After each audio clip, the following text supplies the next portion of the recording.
L'hôtesse de l'air raciste a chassé une soldate noire en première classe, et l'a regretté amèrement. Le vol 457, un trajet entre Paris et New York, semblait être l'un de ces vols réguliers qui passaient inaperçus dans le quotidien des voyageurs fréquents. Ce type de vol était souvent long et monotone, une traversée de l'Atlantique qui, bien que confortable, n'apportait pas d'événements spectaculaires ni de surprises. Mais à bord de cet avion, quelque chose de plus grand allait se produire, quelque chose qui allait bousculer les certitudes de certains et transformer, de manière irréversible, la vie de plusieurs passagers. Notamment celle de Marie, une jeune hôtesse de l'air dont l'arrogance et la certitude de sa place dans le monde allaient bientôt se heurter à une réalité bien plus complexe et nuancée. Marie avait 26 ans. Elle travaillait dans l'aviation depuis 3 ans, une expérience qui l'avait façonnée et lui avait permis de comprendre un peu trop bien les règles non écrites de ce monde. Ce monde où l'argent et le pouvoir dictaient le comportement des passagers, où les plus fortunés exigeaient non seulement d'être servis, mais d'être admirés et honorés. Elle en avait pris l'habitude et avait même appris à jouer ce jeu subtil, s'effacer lorsqu'il le fallait, se rendre invisible aux yeux de ceux qui ne correspondaient pas à son image de client idéal. Elle savait que, dans cet univers feutré de luxe et d'apparence, chaque geste devait être parfaitement mesuré. Chaque sourire, chaque mouvement, chaque parole. Marie savait comment attirer et maintenir l'attention des passagers influents et comment répondre aux exigences de ceux qui occupaient les sièges les plus prestigieux. Les premières classes des vols transatlantiques étaient des lieux d'élite, des espaces réservés à ceux qui avaient les moyens de s'offrir ces sièges si convoités. Des PDG, des célébrités, des magnats de l'immobilier, des chefs d'entreprise et des politiciens. Marie avait appris à reconnaître les visages de ces personnalités puissantes. Ceux qui avaient la capacité de dicter leur volonté et de faire en sorte que tout, jusqu'à l'invisible, se plie à leurs désirs. Mais ce jour-là, une scène allait se dérouler dans cette première classe, qui allait tout bouleverser, une scène qui défierait les attentes de Marie et sa vision du monde. Alors qu'elle entrait dans la cabine pour effectuer les vérifications d'usage avant le décollage, son regard se posa sur une silhouette inattendue. Une femme noire, assise calmement dans son siège, apparemment déconnectée de l'agitation qui régnait dans la cabine. Marie s'arrêta un instant. Quelque chose clochait. L'apparence de la passagère n'était pas celle d'une personne qui appartenait à cet univers de luxe et d'apparat. La femme était vêtue d'un uniforme militaire impeccable. Son regard était calme, résolu, mais surtout, elle semblait dégager une autorité naturelle qui contrariait tout ce que Marie croyait savoir sur les passagers de première classe. Elle ne portait pas le parfum coûteux des élites, ni les vêtements extravagants que l'on retrouvait habituellement parmi les autres occupants de la section. Non, elle semblait être dans un autre monde. Un monde que Marie ne comprenait pas.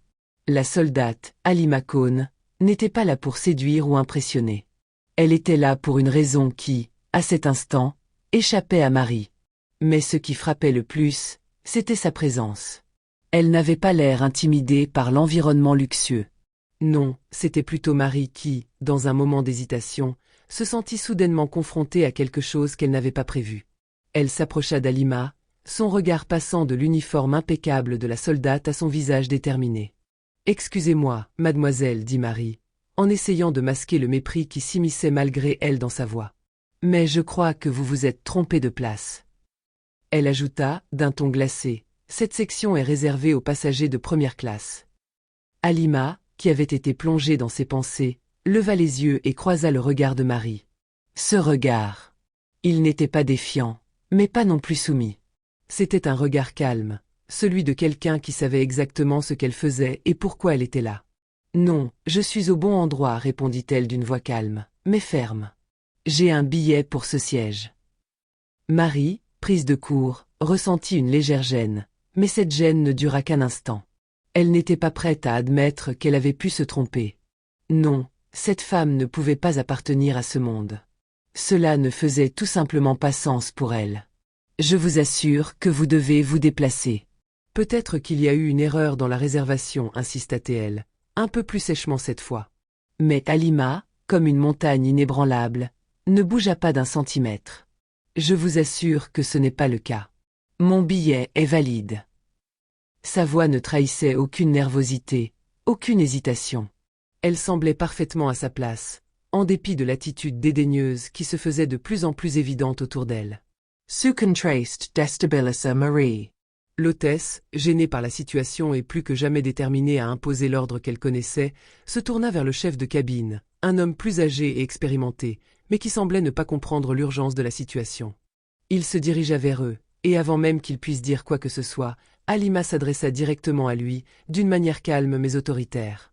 « Je vous prie de vérifier mes informations. Vous trouverez que tout est en ordre. » Le chef de cabine, après avoir consulté l'ordinateur, confirma que la soldate Halima Cohn avait bien réservé son siège en première classe, et que tout était en règle. Mais à ce moment-là, il était déjà trop tard pour Marie. Son jugement avait été porté, et la décision d'humilier Halima semblait irrémédiable. La tension qui s'était installée dans l'air n'était pas uniquement le fruit de la confrontation, c'était une prise de conscience interne qui commençait à germer chez Marie. Elle se sentait déstabilisée, une petite voix lui murmurant que quelque chose ne tournait pas rond dans son comportement. Mais elle n'était pas prête à l'écouter. Elle avait agi par habitude, influencée par des stéréotypes inconscients, ces idées bien ancrées que la société avait semées en elle, des préjugés qu'elle n'avait jamais remis en question. Le vol s'étendit sur plusieurs heures, et les passagers s'installèrent dans la routine du voyage. Les hôtesses de l'air, tout en restant attentives à leurs tâches, essayaient de dissiper l'atmosphère électrique. Mais au fur et à mesure que les heures passaient, Marie se retrouvait souvent perdue dans ses pensées. Les battements de son cœur résonnaient dans ses oreilles, accompagnés d'une voix intérieure qui la questionnait. Pourquoi cette insistance? Pourquoi avait-elle ressenti le besoin de remettre en place une femme qui semblait hors de son monde, en particulier lorsque l'apparence d'Halima était si éloignée de la norme qu'elle avait construite dans son esprit? Un malaise s'infiltrait petit à petit en elle, une sensation de culpabilité qu'elle préférait ignorer, mais qui devenait de plus en plus difficile à nier. Les passagers s'étaient détendus, certains dormaient, d'autres écoutaient de la musique ou discutaient à voix basse. Marie avait repris son service, s'efforçant de laisser de côté les réflexions qui la troublaient. C'est alors que, quelques heures avant l'atterrissage, la situation prit un tournant inattendu. Un appel discret fut émis depuis le cockpit, adressé directement à Marie. Le ton était formel, mais pressant. Elle entendit son nom, suivi d'une demande, faire entrer la passagère Cohn. Une phrase qui, dans le contexte de ce vol, ne signifiait pas grand-chose à Marie. Mais à l'instant où elle entendit ce nom, un frisson involontaire parcourut son échine. Elle se tourna instinctivement vers le siège de la soldate. Halima était toujours là, assise tranquillement, comme si elle attendait quelque chose de plus grand que ce vol. Un malaise nouveau s'empara de Marie. Qu'est-ce que cela signifiait? Pourquoi l'appeler à l'avant de l'avion, elle? Ses pensées se bousculaient dans sa tête alors qu'elle se dirigeait vers l'endroit où la soldate allait probablement se rendre. Mais avant qu'elle n'arrive, un homme en uniforme militaire se leva d'un siège au fond de l'allée. L'homme, grand et imposant, portait l'uniforme militaire avec une assurance qui ne laissait aucun doute sur son rang. Il se dirigea vers Marie d'un pas mesuré, son regard perçant fixant la jeune hôtesse. « Marie, dit-il d'une voix grave, nous devons parler. Tout de suite. » Le ton de l'officier ne laissait aucune place à la négociation. L'air autour de lui semblait soudainement plus dense. L'hôtesse, bien qu'habituée aux personnalités fortes des passagers en première classe, ressentit un frisson d'appréhension. Il s'arrêta à quelques pas d'elle et la fixa d'un regard perçant, une froideur palpable dans ses yeux. « Vous ne réalisez pas qui vous avez expulsé de la première classe, n'est-ce pas ?» Marie s'était figée, prise de court, mais l'homme ne lui laissa pas le temps de réagir. « Halima Cohn est une héroïne de guerre, continua-t-il, son visage impassible, son regard toujours aussi glacé. Elle a sauvé des vies, plusieurs vies, sur le terrain. Et aujourd'hui, elle est ici pour une mission importante avec des responsables militaires à New York. » À ces mots, un sentiment de honte accablant envahit Marie. Elle n'eut même pas le temps de réfléchir. Le nom Halima Cohn résonnait dans son esprit, et la vérité s'abattait sur elle comme une onde de choc. Cette femme qu'elle avait jugée sur son apparence et son uniforme, cette soldate noire, n'était pas seulement une passagère quelconque. Elle était respectée au-delà des frontières, une femme dont le courage et la dignité valaient bien plus que l'arrogance d'un hôtesse de l'air trop sûre d'elle. Quelques minutes après que l'homme ait pris la parole, la nouvelle circula dans la cabine. Des murmures se propagèrent parmi les passagers. Ceux qui avaient observé l'échange comprirent soudainement la situation. Marie se sentit immédiatement exposée, comme si tous les regards étaient braqués sur elle.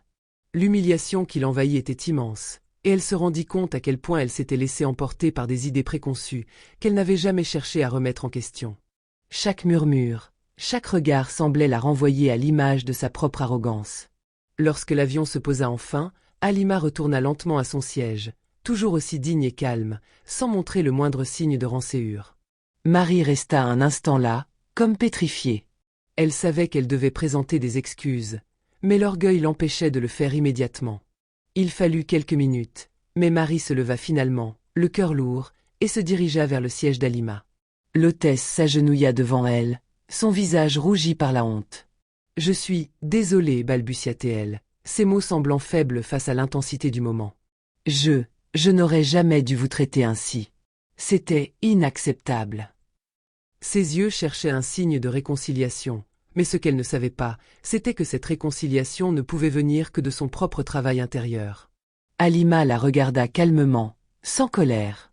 Sa voix était douce, mais portait une sagesse née de nombreuses épreuves. « La vérité, c'est que je n'avais pas besoin de votre pardon, répondit-elle, presque avec une forme de tristesse dans la voix. Mais peut-être que vous en aviez besoin pour vous-même. » Marie, les yeux baissés, comprit alors que la leçon qu'elle venait d'apprendre serait bien plus qu'une simple réprimande.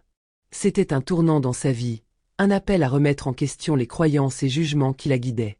Elle s'éloigna, non seulement marquée par ses erreurs, mais avec la certitude qu'elle ne jugerait plus jamais quelqu'un sur la base de son apparence, de son uniforme ou de sa couleur de peau.